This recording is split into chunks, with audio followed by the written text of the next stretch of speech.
کوشش کریں کہ اختلافی مسائل سے بچیں اور اس میں جھگڑے نہیں اور اس کو بہت ایشو نہیں بنائیں. خاص طور پر ہمارے ہاں جس موضوع پہ بہت رمضان میں جھگڑا ہوتا ہے وہ تراویح کی تعداد ہے. اس میں آپ لوگوں کو ان کی سہولت پہ چھوڑ دیں, ان کا پیچھا نہ کریں کہ وہ اتنی پڑھیں یا اتنی پڑھیں. یہ ایسی چیزیں نہیں ہیں کہ جس پر ہم آپس میں دل برے کریں اور مسلمانوں کی اجتماعیت میں خلل آئے اور ایک دوسرے پر حرف اٹھائیں, کیونکہ یہ تقویٰ کے خلاف ہے. کیوں کہا گیا کہ جو کوئی روزے میں ہو تو اسے کیا کرنا چاہیے, اسے شور شرابے اور لڑائی جھگڑے سے پرہیز کرنا چاہیے, اور اگر کوئی اس سے لڑنے جھگڑنے کو آئے تو فَلْيَقُلْ إِنِّ امْرُؤٌ صَائِمٌ, کہ میں تو روزے سے ہوں, میں تو اس پہ بحث نہیں کر سکتا, میں جھگڑا نہیں کر سکتا, جو تمہارا دل چاہتا ہے وہ تم کر سکتے ہو. بنیادی طور پر جو نبی صلی اللہ علیہ وسلم کی سنت سے جو چیز ثابت ہے کہ رمضان اور غیر رمضان میں آپ جو تھے وہ 8 رکعت پڑھتے تھے, لیکن زیادہ نفلوں کے اوپر کوئی قید نہیں. اگر کوئی 20 پڑھتا ہے یا آپ کسی مسجد میں پڑھتے ہیں اور وہاں 20 میں قرآن پاک کا سپارہ پورا ہو تو سپارے کو پورا کیجئے, اور اس میں 20 پڑھنے میں حرج نہیں ہے, اس کو 20 تک پڑھ جائیے. یعنی یہ ایسی چیزوں میں سے نہیں ہے کہ جو حرام حلال کے دائرے میں آتی ہیں یا نعوذ باللہ کسی بدعت اور اس میں آتی ہیں. اس میں بنیادی طور پر بات یہ ہے, صرف اتنا سا فرق ہے کہ بعض لوگوں کے نزدیک نبی صلی اللہ علیہ وسلم کی سنت 8 ہی تھی, اور اگر کوئی زیادہ پڑھنا چاہے تو اس پر کوئی اعتراض نہیں. تو اس میں یہ ہے کہ اگر آپ کسی ایسی مسجد میں ہیں کہ جہاں پر 8 پڑھ رہے ہیں اور سپارہ وہاں مکمل ہو گیا ہے, تو اس میں آپ یہ نہ سمجھے کہ ہم گناہگار ہو رہے ہیں. ان میں کیا ہوتا ہے کہ قیام لمبا ہو جاتا ہے. نبی صلی اللہ علیہ وسلم کے زمانے میں یہ قیام اللیل ہی تھا, یعنی رات کی نماز تھی. اور تراویح اس لیے کہتے ہیں کہ جب حضرت عمر رضی اللہ عنہ نے اس کی باقاعدہ جماعت کا آغاز کیا تو پھر 4 رکعت کے بعد لوگ تھوڑا سا آرام کرتے تھے. آرام سے مراد یہ کہ تھوڑا سانس لیتے, پھر اس کے بعد 4 اور پھر 4, تو اس لیے اس کا نام تراویح پڑا, یعنی وہ نماز جو تھوڑے تھوڑے وقفوں کے ساتھ ادا کی جاتی. اور یہ نبی صلی اللہ علیہ وسلم کے قول اور فعل دونوں سے ثابت ہے.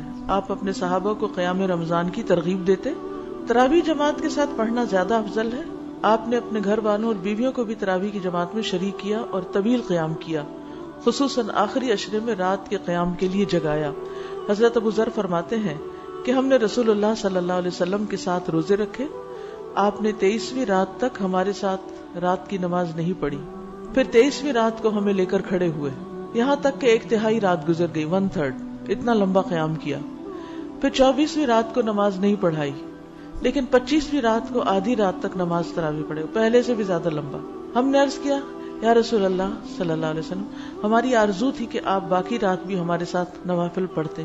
آپ صلی اللہ علیہ وسلم نے فرمایا, جو شخص امام کے ساتھ اس کے فارغ ہونے تک نماز میں شریک رہا اس کے لیے پوری رات کا قیام لکھ دیا گیا. یعنی آدھے میں نماز چھوڑ کے نہ آ جائے انسان, اینڈ تک ساتھ رہے. پھر آپ نے 27ویں رات تک نماز نہ پڑھائی. 27ویں رات کو پھر کھڑے ہوئے اور ہمارے ساتھ اپنے گھر والوں اور عورتوں کو بھی بلایا, یہاں تک کہ ہمیں اندیشہ ہوا کہ فلاح کا وقت نہ نکل جائے. راوی کہتے ہیں میں نے ابو ذر سے پوچھا فلاح کیا ہے, تو انہوں نے کہا سحری کا وقت. یعنی اس سے اندازہ لگا سکتے ہیں کہ اس نماز کا پھر کتنا وقت ہو سکتا ہے. یعنی آپ نے 1/3 رات بھی قیام کیا, آدھی رات بھی کیا, اور تقریباً سحری کا وقت ختم ہونے تک بھی کیا. اسی لیے آپ دیکھیں کہ 27ویں رات کو عموماً بعض اوقات لوگ ساری رات قیام کرتے ہیں. اب یہ جو آپ صلی اللہ علیہ وسلم کا طرز عمل ہے, اس سے ہمیں پتہ چلتا ہے کہ یہ نماز پڑھی جانی چاہیے. یہ نماز جماعت سے کرنے میں بھی کوئی حرج نہیں, اور اس نماز میں عورتوں کی شرکت پر بھی کوئی پابندی نہیں, وہ بھی شریک ہو سکتی ہیں. آپ صلی اللہ علیہ وسلم نے ہر روز کیوں نہیں پڑھائی؟